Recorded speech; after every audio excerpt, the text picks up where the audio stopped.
One of the most interesting journeys you can make is crossing the United States from coast to coast. It is a huge and diverse country, almost the size of a continent. And it has something special. When you travel through it, you feel as if you are inside a movie. And that feeling makes sense because the United States is the place where most of the films and TV movies we grew up with were shot. Everything looks familiar. The skyscraper cities, the endless highways, and the wide open spaces of the West. But traveling across America on a motorcycle, if you are European, has its complications. The first thing you must decide is which bike to use. Renting a bike is easy and works well if you stay less than a month. The problem is that you usually must return it to the same place, and that limits the distance. If you stay longer, the rental becomes very expensive.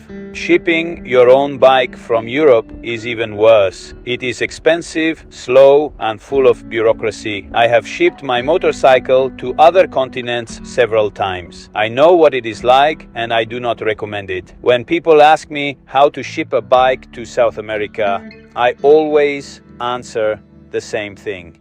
If it were cheap and simple, everyone would be doing it. If you are riding around the world, it may make sense.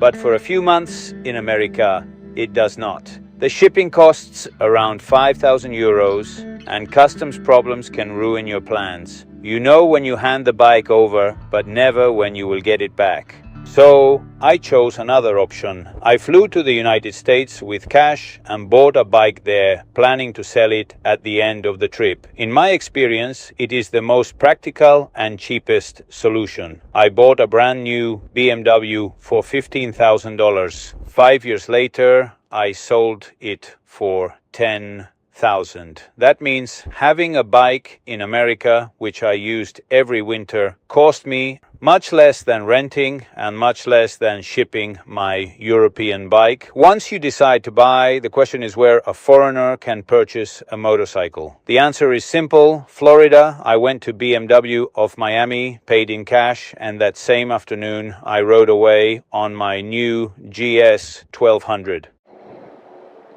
Mi primera noche en San Agustín. No está mal. In my case, I chose a BMW because I wanted support from the brand to produce a television series in Spain. In the end, I achieved that goal, and the show was a great success for 10 years, which compensated for the extra cost. But if my priority had been the most economical option, I would have bought a Kawasaki KLR. They are still sold in the United States, and there is a huge second-hand market. For about $5,000, you can get one in good condition, capable of taking you to the end of the world and very easy to resell. With the bike ready, I had to ride from Florida to California. But before heading west, I wanted to visit the first permanent settlement in the United States. Few people know that Florida was discovered by Juan Ponce de Leon. Florida, discovered by the Spanish and sold to the Americans in 1821 to pay for one of our many economic crises, is a mix of lush vegetation and misunderstood history. The Seminole Indians, who did not know their land was considered undiscovered, owe to Ponce de Leon the myth of the Fountain of Youth.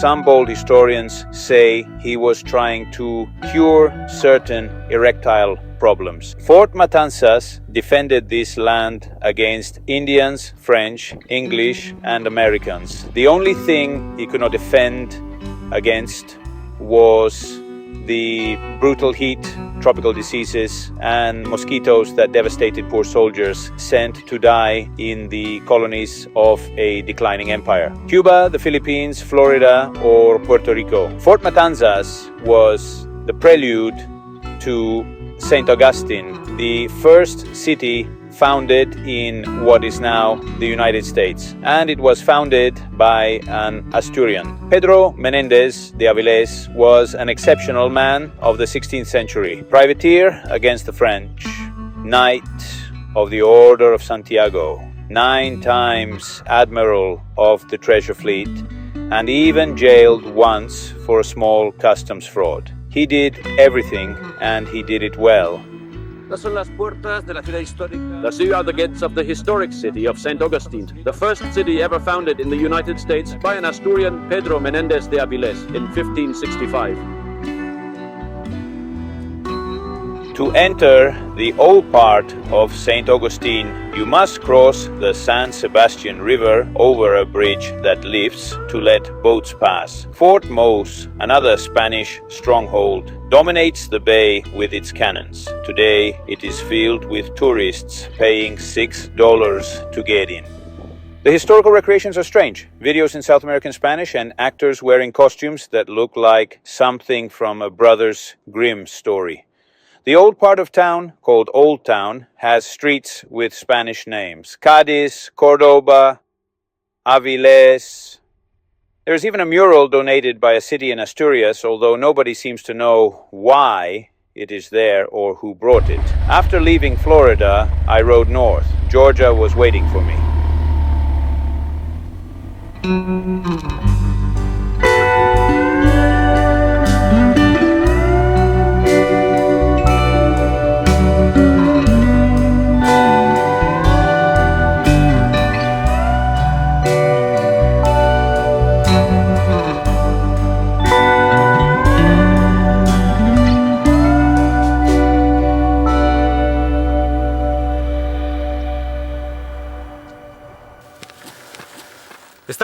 We are in northwest Georgia, and here in December the temperature is very low. At night it freezes, and it's freezing cold, honestly.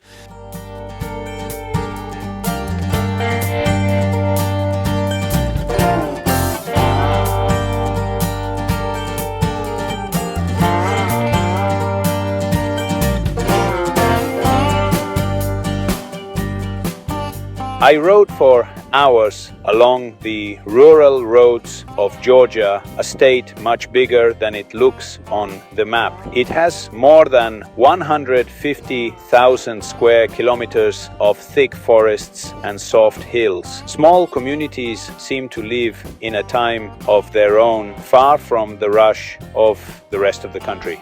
More than 11 million people live in Georgia, but out here in these quiet roads, it feels empty.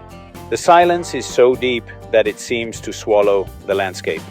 Georgia is a curious mix of rural tradition and modern development. The median household income is around $74,000 per year, close to the national average, although the contrast between Atlanta and the wooded regions is huge. The houses tell the story, some perfectly restored, others worn down by time.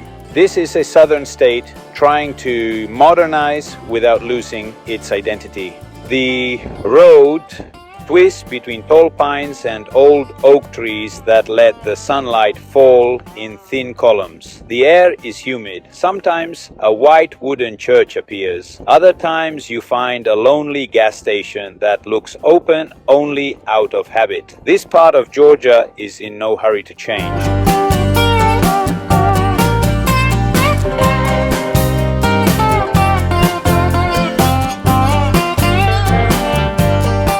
Maybe that is what makes it honest. The road looked calm, too calm. I lowered my guard, 1 second of distraction, and the bike fell into a hole at the edge of the asphalt. It was not deep, but deep enough to trap the... In that moment, I understood something simple.